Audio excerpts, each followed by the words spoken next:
So I went to my P.O. box yesterday and I found this inside. And I know I didn't buy it. I'm 95% sure that it was not purchased by me. Somebody sent it to me. And I figure why not take a look. Now, it took me a few minutes to figure out where this comes from. It is an AliExpress, well, I wouldn't say exclusive, but it's not found on Amazon as far as I can tell. If you found it, let me know down in the comments and I will put the link there. But kind of an interesting take on a pocket knife. Now, it has a one-handle blade and a pocket clip, so that's already a good starting point. But as I can see from the listing, this is probably 420J2 stainless, which is not the highest quality stainless steel by any stretch of the imagination. On top of that, you can see that this is a more than 100% lockup. You're going to have some issues occasionally disengaging it because the lock actually passes the blade. I don't know why they felt the need to include that washer there. Maybe it's because they don't want to bother with the Loctite on this screw. But doing that and shortening this pivot size probably would have been a good idea. Okay, so we got the blade, we got a pocket clip. That's a good start. I'm going to get to that part in last. And then we have this.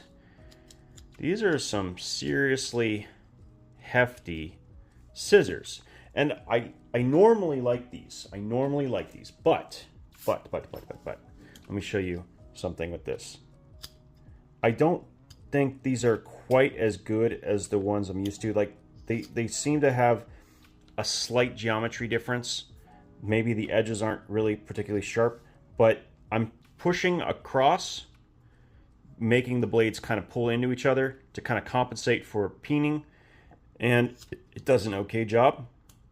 But some of the other ones I have can cut the paracord all the way out to the tip. So it's okay, but not great. And while we're here, let's talk about size for these scissors real quick. So there seems to be a misconception that bigger scissors are always better, and that is simply not the case. There is a place for small scissors like this one that's in the golfer. This is actually much better for hygiene and medical reasons, as well as also better for precision cutting at the tip on fabrics, which is a lot of times what you're going to use a scissor for in a day-to-day context. These are scissors trying to be something more than they are.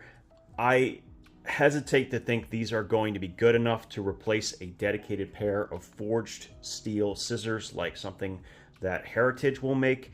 So I'm not a huge fan of these extra large scissors because they don't do this task very, very well. And I mean, goes without saying, but the 91mm spans the gap perfectly between the two, and it actually can do most of the tasks, if not all of them, from the small size, and still is big enough to pretty much tackle anything that you would otherwise want to do with this scissor. Which is probably why I would recommend the Super Tinker over this tool, even though it's almost exactly twice as much. This is about 14. This is currently 28 on Amazon. And yeah, well, I mean, the Super Tinker is just a phenomenal package. The one thing, though, that this offers that I think is kind of compelling is this bit driver. Now, it is a reversible bit driver, but it is 4mm capable. Hold on a second, let me get some 4mm bits. All right, I had it right here. So this is actually a driver from NAFs that I've been playing with. Really, really cool. But this will actually take a standard 4mm bit. It does go in a little bit deeper, but it works. And I think when it comes to which bits to accommodate, I think 4mm makes the most sense in a multi-tool, because the bits themselves are likely to break before the bit driver. Where with full-size hex bits, they're just much more durable, they're likely to last longer, and potentially you'll have failure here instead of in the bit itself. There's also not really a replacement for precision bits. There are different types that are only available in this size and not in the full size unless you want to look for something specialty online. So there's times when you need both of these two options. So I really do like this part of it. And I like this particular exchanger enough. I may try to get this to fit into a potential locking bit driver. In fact, it looks like it was designed for locks. You can see that right there, but it's set up as a slip joint. And I don't see how they could make it locking with this design. But you know what? Not half bad on this particular tool. Now, would I recommend it?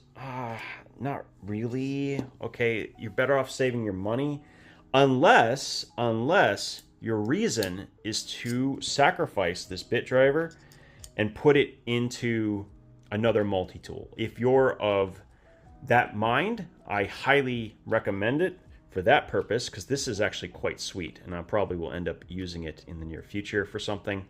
Maybe even fitting it into my Super Tool 300, which has a cutout for the punch, and I think I might be able to make this fit inside. We'll have to play with it, but that's kind of where my head is at with this particular tool. Let me know, though, down in the comments. Is this a tool you would carry, and why would you carry this over any of the other pocket knife options? Anyway, short video for today. As always, I appreciate your time, and we'll talk again soon.